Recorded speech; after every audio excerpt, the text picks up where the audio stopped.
පලාස ජාතක කතාව. අප මහා බෝසතාණන් වහන්සේ පෙර එක් භවයක වනාන්තරයක පිහිටි පලාස ගසකට අධිග්‍රෝහිතව වෘක්ෂ දේවතාවකුව ඉපිද සිටියා. එම වනාන්තරය අසල ගමක ඉතා දිලිඳු බමුණෙක් වාසය කළා. මේ බමුණ දිනපතාම වනාන්තරයට පැමිණ බෝසත් දේවතාව වැඩ සිටි පලාස ගස වටා තිබෙන කටුකොළ ඉවත් කර බිම සමතලා කර පිරිසුදු පැන් වත් කරමින් ඊටම සෙනෙහසින් ගසට උපස්ථාන කළා. ඔහු කිසිදු ලාභ ප්‍රයෝජනයක් බලාපොරොත්තුවෙන් නොව ගහකොළ කෙරෙහි ඇති අසීමිත භක්තිය නිසාම මෙය සිදු කළා. දිනක් එම වනාන්තරයේම සිටි තවත් දේවතාවෙක් බෝසත් වෘක්ෂ දේවතාවගෙන් මෙසේ ඇසුවා.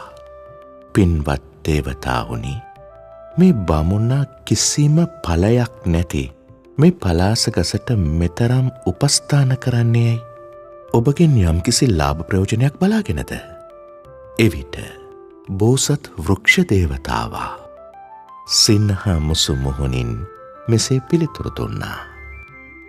යමෙක් තමන්ට සෙවන දෙන රැකවරණය දෙන ගහ කොළවලට උපකාර කරනවා නම් එය සත්පුරුෂ ගුණයක්.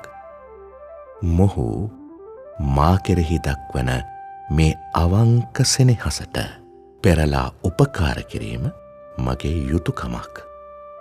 පසුව බෝසත් දේවතාවා බමුණා ඉදිරියේ පෙනී සිට මෙසේ පැවසුවා.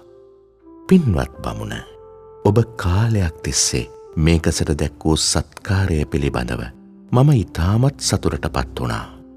ඔබ කළ කැපවීමට ප්‍රති උපකාරයක් ලෙස මේ ගස මුල පොළව හාරා බලන්න. එහි සැඟවී ඇති රන් නිධානයගෙන ඔබේ දිලිඳුකම මකාගෙන සැපවත් ජීවිතයක් ගත කරන්න. බමුණා මහත් සතුටින් එම නිධානය ලබා ගත්තා. ගසට දැක් වූ ආදරය නිසාම ඔහුටත් ඔහුගේ පරපුරටත් කිසිදා නැති නොවන මහා වස්තුවක් හිමි වුණා. තමන්ට උපකාර කරන සොබාදහමට පවා කෘතවේදී වීම මෙන්ම අවංක කැපවීමෙන් සිදු කරන ඕනෑම ක්‍රියාවක ප්‍රතිඵලය කවදා හෝ රන් නිධානයක් මෙන් තමන් කරා පැමිණෙන බව මෙම කතාව තුළින් අප වෙත දෙන පණිවුඩයයි.